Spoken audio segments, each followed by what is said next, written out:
र तिमीहरूको नाक हेऱ्यो भने हाम्रो परमेश्वरको जस्तै छ, आँखा हेऱ्यो भने परमेश्वरको जस्तो, कान हेऱ्यो भने परमेश्वरको जस्तै छ।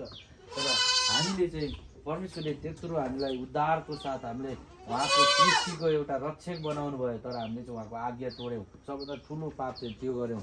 त्यो कारणले हाम्रो जुन पहिलो मानिसबाट नै हामीमा पाप सर्यो, तर हामीले त गरेको छैनौँ पाप, तर हाम्रो बाबुबाजेले नै पाप गऱ्यो भने त हामीमा सरिसकेको छ, हाम्रो गर्वमै सरेको छ।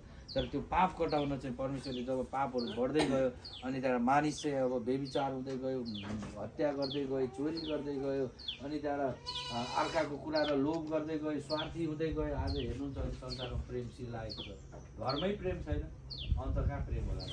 तर परमेश्वरको बाइबलको असल धर्मशास्त्र चाहिँ के भन्छ भने हरेक त्यहाँ चाहिँ जीवनको एउटा उदाहरण सहित परमेश्वरले आफैले भोग्नु भएको र आफ्नो दासहरूद्वारा र आफ्नो दासहरूसँग बोल्नु भएको कुरा मात्रै, सत्य कुरा मात्रै बाइबल शास्त्रमा लेखिएको छ।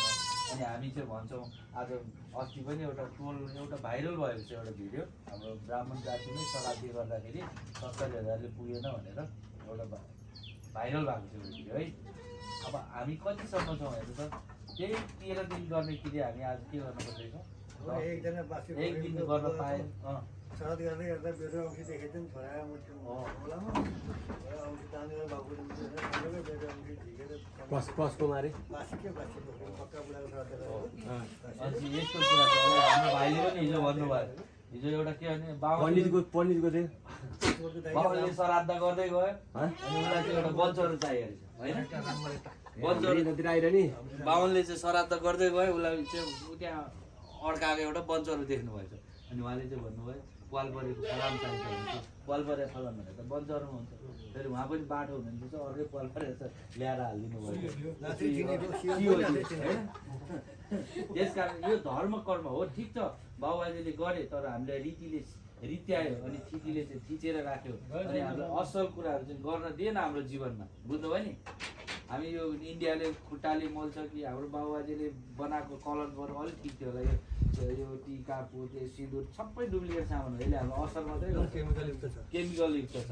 हामी त्यो धुप सल्काउँछ नि बिहान बिहान, तपाईँले धेरै होइन 1 वर्षमा चाहिँ त्यो धुपको छेउमा बस्नु भने तपाईँको जीवनमा क्यान्सर उत्पादन हुन्छ, त्यस्तो असल भनेपछि यो रीतिथितिले हामीलाई स्वर्ग लाँदैन। तर असल परमेश्वर जसले हाम्रो लागि रगत बगाउनु भयो, हामीलाई बनाउनु भयो र यो यथावत कुराहरू हाम्रो सृष्टिमा चाहिने, हेर्नुहोस् त कति अचम्मको कुरा छ। हामीले के यो कुरा हामीले चाहिँ बनाएका हौँ त मानिसले होइन, हामीलाई अक्सिजन चाहिन्छ, अक्सिजन दिनुभएको छ, रुख चाहिन्छ, फलफुल चाहिन्छ, वनजङ्गल, धान बिउ, चरा चुरुङ्गी हरेक रमाइलो चिज बनाउँछ परमेश्वर हुन्छ।